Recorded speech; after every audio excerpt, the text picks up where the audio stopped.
আমরা আপনাদেরকে আহ্বান জানাতে চাই, আমরা একটি চূড়ান্ত বিপ্লব এই বাংলাদেশে অদূর ভবিষ্যতে সংগঠিত করব ইনশাআল্লাহ। একটি চূড়ান্ত বিপ্লবের ইশতিহার ঘোষণার জন্য ছাত্র সমাজ সহ দেশবাসীকে প্রস্তুতি নেওয়ার উদাত্ত আহ্বান জানাচ্ছি। আউযু বিল্লাহি মিনাশ শাইতানির রাজিম। বিসমিল্লাহির রহমানির রহিম।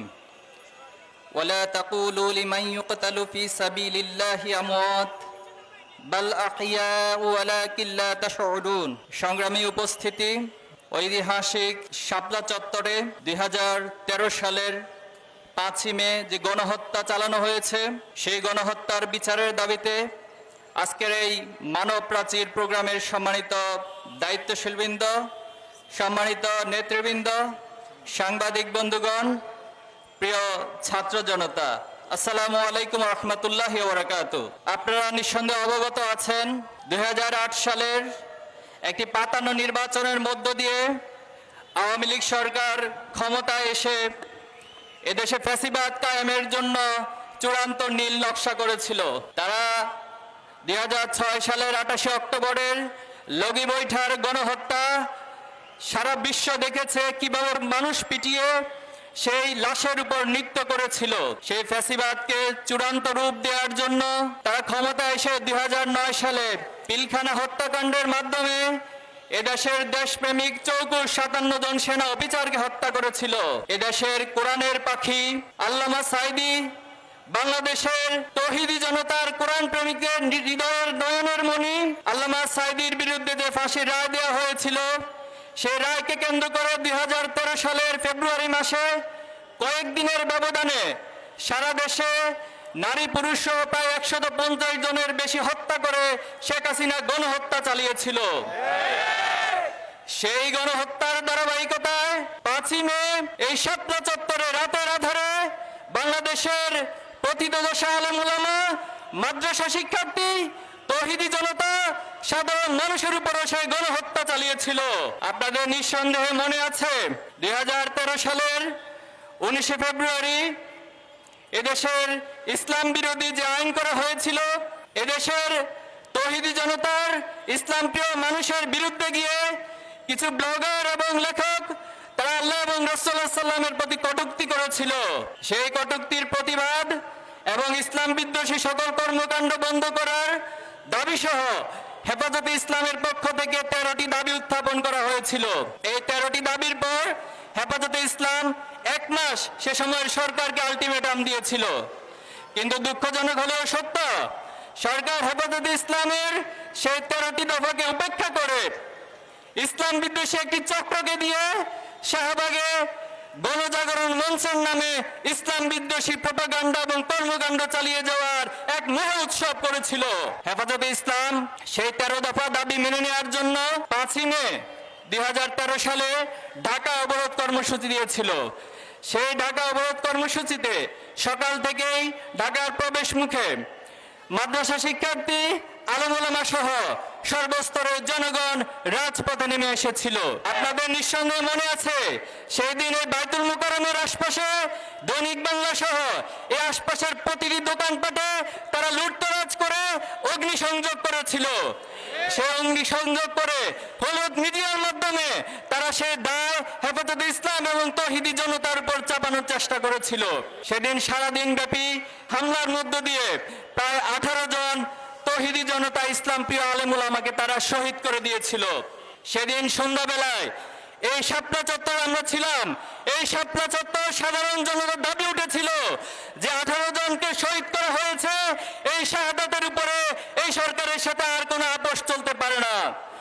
তখন তারা 13 দফা দাবি মেনে না নেওয়া পর্যন্ত এই শাপলা চত্বরে অবস্থান করার সিদ্ধান্ত নিয়েছিল।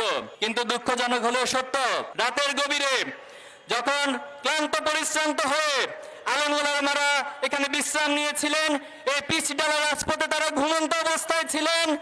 অনেকে হয়তো সে সময় নামাজ এবং আল্লাহর জিকিরে মশগুল ছিলেন। কিন্তু রাত যখন 2:30 বাজে যৌথ বাহিনী এবং আওয়ামী গুন্ডারা একাত্ম হয়ে এই আলেম উলামাদের উপর যে নারকীয় হত্যাযজ্ঞ চালিয়েছিল, সেদিন আপনাদের নিঃসন্দেহে মনে আছে, মুহুর্মুহু সাউন্ড গ্রেনেড, টিয়ার শেল এবং গুলি করে এই রাজপথকে রক্তরঞ্জিত করা হয়েছিল। সেদিন বিগ বিদিক ছুটে গিয়ে প্রায় কয়েক হাজার মানুষ সেখানে শহীদ হয়েছিল। যদিও এটা এখনো তদন্তের মাধ্যমে, সুষ্ঠু তদন্তের মাধ্যমে সঠিক সংখ্যা নিরূপণ করা যায়নি। অধিকারের রিপোর্ট অনুযায়ী 61 জনের শাহাদাতের কথা বলা হয়েছে। বিভিন্ন গণমাধ্যম এবং আন্তর্জাতিক সংস্থার মাধ্যমে প্রায় 200 জনের বেশি শহীদ হওয়ার ঘটনা উল্লেখ করা হয়েছে। আমরা বলতে চাই, এই শাহাদাতের পথ মারি দিয়ে আজকে 2025 সালের যে জায়গায় এসে আমরা দাঁড়িয়েছি, আমরা বলতে চাই এই শাপলা চত্বরের গণহত্যার বিচার অবশ্যই করতে হবে। শাপলা চত্বরের এই গণহত্যার বিচারের পাশাপাশি পিলখানা হত্যাকাণ্ড, আল্লামা সাইদ রায়কে কেন্দ্র করে যে গণহত্যা সহ জুলাই আন্দোলনের যতজন শহীদ হয়েছেন, প্রত্যেকটি গণহত্যার সুষ্ঠু বিচার অবশ্যই করতে হবে। আমরা দাবি করতে চাই, সুষ্ঠু তদন্তের মাধ্যমে শহীদদের সঠিক সংখ্যা, সঠিক তালিকা প্রকাশ করা হোক। আমরা আরো দাবি জানাতে চাই, শাপলা চত্বরের এই ঘটনাকে কেন্দ্র করে রাষ্ট্রীয়ভাবে শাপলা গণহত্যা দিবস ঘোষণা করা হোক। সংগ্রামী উপস্থিতি, বাংলাদেশের আলেম উলামাদেরকে ইসলাম বিদ্বেষী একটি শ্রেণী সবসময় মূলধারার বাহিরে হিসেবে তারা বয়ানে দাঁড় করানোর চেষ্টা করে। এই জাতিসত্তার ইতিহাস যদি আপনারা পড়ে থাকেন, এই ভূখণ্ডের জাতিসত্তার ইতিহাস প্রমাণ করে এই ভূখণ্ডে ইসলাম প্রিয় আলেম উলামাদের অবদান অনেক বেশি। সংগ্রামী উপস্থিতি, 2024 সালের জুলাই আগস্টের যে আন্দোলন, এই আন্দোলনের পর আমরা একটি ফ্যাসিস্ট মুক্ত বাংলাদেশ গড়ার স্বপ্ন দেখেছি। আজকে যারা সরকারে বসে আছেন, যারা প্রশাসনে আছেন, আপনারা অবশ্যই এই গণহত্যার সুষ্ঠু বিচার আপনাদেরকে করতে হবে। আপনারা মনে রাখবেন, আপনারা সাধারণ কোনো প্রক্রিয়া ক্ষমতায় বসেননি, আপনারা কোনো আইনি প্রক্রিয়া মেনটেন করে ক্ষমতায় বসেননি।